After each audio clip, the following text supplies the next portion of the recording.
c'est le focus.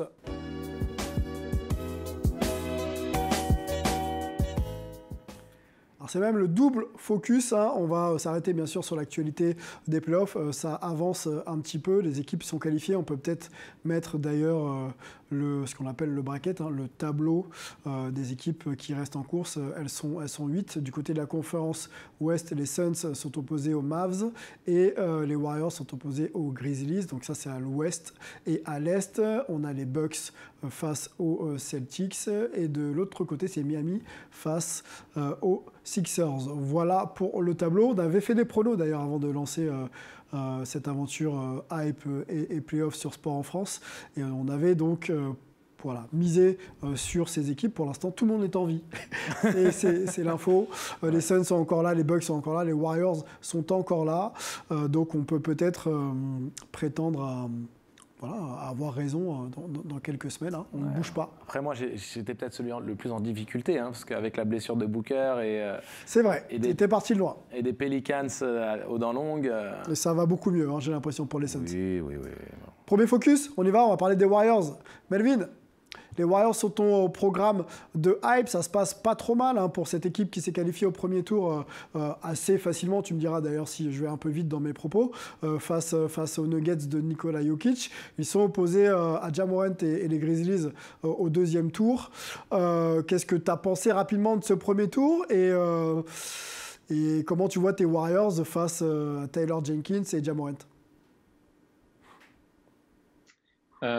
Écoute, au premier tour, j'ai pas été surpris parce que face à une équipe de Denver, le match-up était extrêmement à leur avantage, même si Denver a Nikola Jokic, mais Denver n'avait absolument aucun défenseur qui pouvait arrêter Steph Curry, Klay Thompson et maintenant l'éclosion de Jordan Poole, donc de jouer avec ce 5 entre guillemets de petite taille avec un mouvement incessant et cette menace de tir contre les Grizzlies au second tour. C'est une série je pense, qui va être extrêmement intéressante. On l'a vu avec un premier match absolument dingue. Les Grizzlies amènent un défi qui est complètement différent. C'est-à-dire que les Grizzlies, c'est jeune, c'est extrêmement athlétique. Ils basent leur jeu sur le rebond offensif, sur le provoquer des ballons perdus pour pouvoir partir et pouvoir donner la balle à Ja Morant en transition et cette attaque du cercle.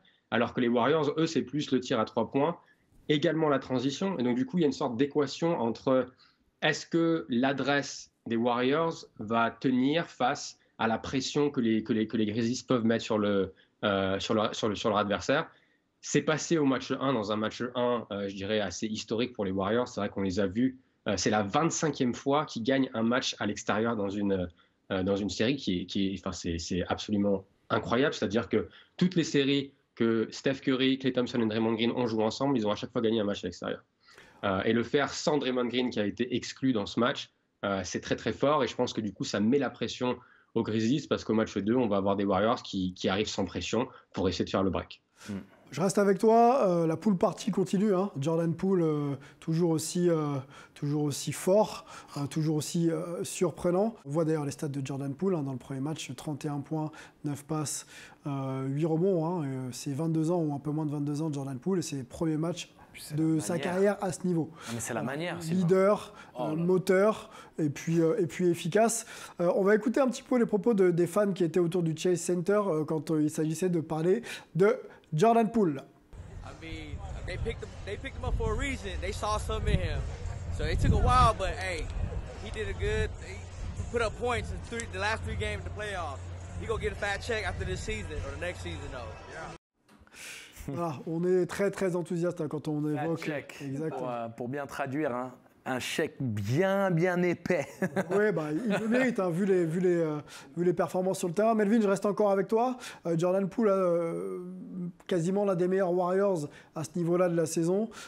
C'est inattendu, mais est-ce qu'il peut tenir ce rythme?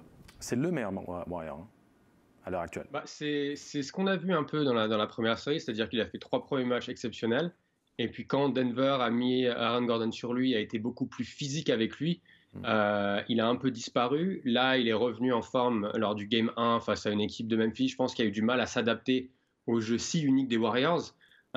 Mais ça va être, je pense que c'est le prochain niveau pour lui. C'est-à-dire que Steph Curry en parlait. Il y a beaucoup ce parallèle entre Steph Curry et Jordan Poole qui est fait dans les médias locaux ici.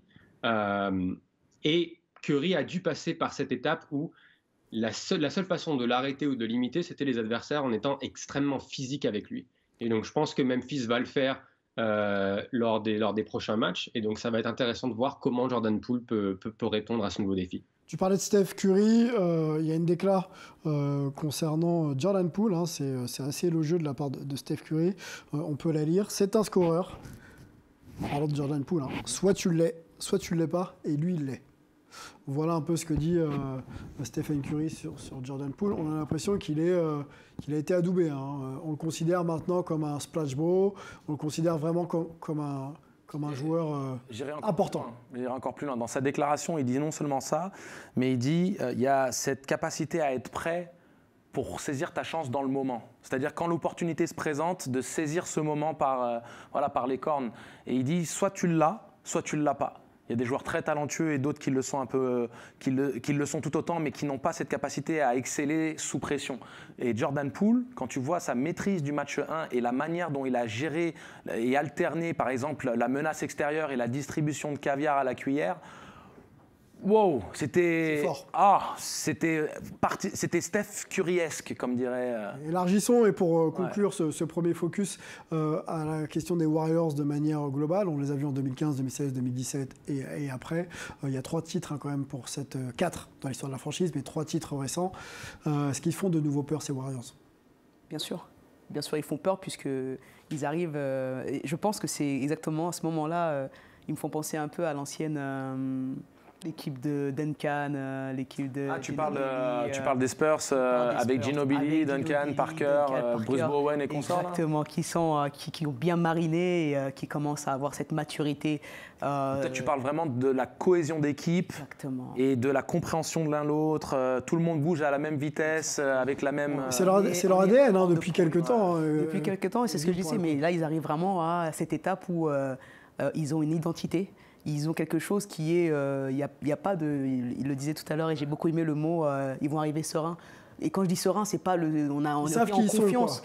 Ils ont une identité, ils connaissent leur jeu, ils connaissent leur fond de jeu. C'est-à-dire que tu vois un Klay Thompson qui toute la soirée, qui était pas vraiment dans le, mais il sort de la. C'est lui qui met le gros tir. C'est lui qui met le gros tir, quoi. Et il passe d'une série qui était assez compliquée, quoi. Mais il sort de là, feinte. Voilà. Ok, on continue, on va aller du côté est des États-Unis. Antoine n'est pas là, mais on va quand même avoir cette petite discussion autour des Bucks et des Celtics. Les Bucks, champions en titre, hein, il faut quand même le rappeler. Giannis Antetokounmpo MVP, donc c'est quand même l'équipe à battre. Boston qui a fait un premier tour de feu, qui a sorti donc les Nets 0-4. Est-ce qu'ils ont les moyens, les Celtics, d'éteindre Giannis Antetokounmpo? On va peut-être aller sur le Game 1, puisque ça a déjà joué, et on verra les résultats du Game 1 et notamment les stats. Donc Giannis, c'est 24 points, 12 passes et 13 rebonds, donc triple-double. Dans un match où il n'a pas été très très adroit, pourtant, mais il a dominé physiquement. Et Jason Tatum également très très fort. Là, on a quoi? On a les points et l'adresse au tir, donc 33% pour Jason Tatum. La défense des Celtics avait été très très forte au premier tour, c'est là où je veux en venir. Est-ce qu'elle a les armes pour arrêter, contrôler Giannis et éventuellement les autres? L'éteindre, non.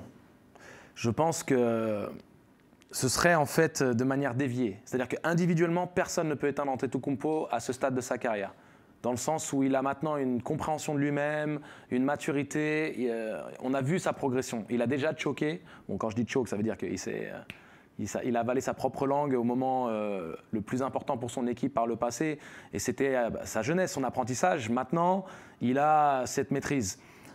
Là où ils peuvent influencer, c'est qu'on a vu qu'il fait un triple-double. Il ne shoot pas bien, il distribue le love, si on peut le dire comme ça.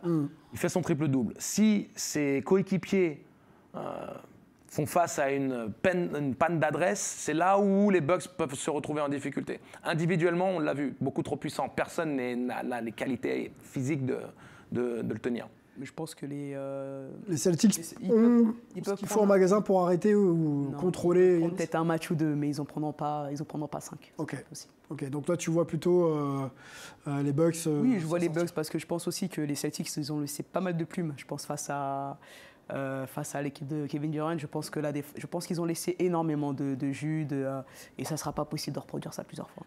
Ouais, on a quelques stats d'ailleurs à vous montrer, les stats collectives des équipes. On est toujours pareil sur un Game 1. Donc voilà, c'est en rouge tout ce qui n'est pas terrible. Donc les Celtics au niveau de l'adresse c'est 41,3.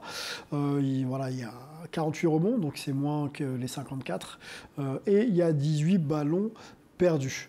Voilà, forcé forcément par la qualité de l'équipe des Bucks qui, elle, est en train de monter un petit peu. Tous les Bucks jouent sans Middleton, il faut le rappeler. Sans Middleton. T'as Chris Middleton qui est All-Star, on va dire, le leader de cette équipe dans le scoring, parce que quand en fin de match, on sait quand Antetokounmpo sur la ligne des lancers francs, ça peut être compliqué. Donc on se rabat beaucoup à donner la balle à Chris Middleton, qui lui est en capacité de créer individuellement des opportunités et de mettre les lancers francs en fin de match. Okay. Il joue sans lui et il gagne. Il gagne quand même, voilà. Avec la manière à l'extérieur, rappelons-le. Melvin, je te lance aussi sur les Bucks et la forme des Bucks ascendante. Est-ce que toi, tu les vois passer, on va pas dire tranquillement, mais est-ce que tu les vois passer en finale de conf? Bah écoute, moi je les ai champions NBA c'est vrai. Saison, donc la réponse est toute trouvée. Oui, après, moi ce qui m'a impressionné dans ce match 1, et un peu pareil que les Warriors d'ailleurs, il y a cette ADN du champion, cette culture du champion. On les a vus aller dans le Garden et y aller en patron et prendre le contrôle de la série. Et ça pour moi, ça a été extrêmement impressionnant. Défensivement, ils sont aussi, je pense qu'ils font aussi peur que Boston. Ils ont énormément de taille et de physique, ce que Brooklyn n'avait pas. Donc je pense que les Celtics vont sûrement s'adapter et ils ont sûrement été surpris sur ce premier match. Mais après, comme le disait Angelo, on a Giannis, on a Jrue Holiday qui est le meneur, un des meilleurs défenseurs de la ligue. Et après, tu as tous les seconds couteaux. Donc, est-ce que les Bobby Partis, les Wes Matthews, les Grayson Allen peuvent continuer à être adroits? Et du coup, moi, ça pose un peu la question de la façon dont tu défends Giannis Antetokounmpo. Est-ce que tu peux lui donner, entre guillemets, le scoring, mais est-ce que tu peux peut-être éviter d'envoyer des prises à deux pour donner des tirs ouverts et en rythme à ses coéquipiers? Oui. Moi, c'est ce que je vais regarder dans ces matchs. Ils ont l'expérience. N'oubliez pas qu'ils sont quand même champions. Ils ont été cherchés. Ils ont, au-dessus de tout le monde cette année, ils ont une expérience où ils viennent de loin et ils ont tenu bon. Et je pense que ça va beaucoup jouer l'expérience sur. Ouais, ils ont été moins hype d'ailleurs, c'est vrai, toute cette saison, mais l'expérience, ils l'ont acquise et on est en train effectivement de. Exactement. Et pour ceux qui vont regarder le reste des matchs, j'espère que notre émission va donner envie aux gens de s'intéresser un peu plus au meilleur championnat du monde, tout simplement. Ce qu'on voit défensivement, c'est intéressant. Techniquement, la grande majorité des équipes refusent d'envoyer les joueurs vers le milieu. Et là, j'ai vu quand même sur les changements, surtout quand les grands se retrouvaient sur les petits, et viens au milieu, mon grand, et viens te fracasser sur la muraille. On a de la taille, on a de l'envergure, alors viens prendre les intervalles milieu et on va voir ce que tu vas faire. Et Boston s'est retrouvé à jouer, pas à contresens, mais de manière, comme l'a dit Melvin, perturbée. Et à noter le score. Vous avez vu le score? Oui. C'est moins de 100 points, quoi. Oui, un peu étriqué. De toute façon, les playoffs, c'est une histoire d'ajustement. On va voir comment les équipes s'ajustent pour essayer de se répondre. On ne peut pas gagner avec moins de 100 points en NBA, c'est pas possible. Non, il va falloir s'ajuster.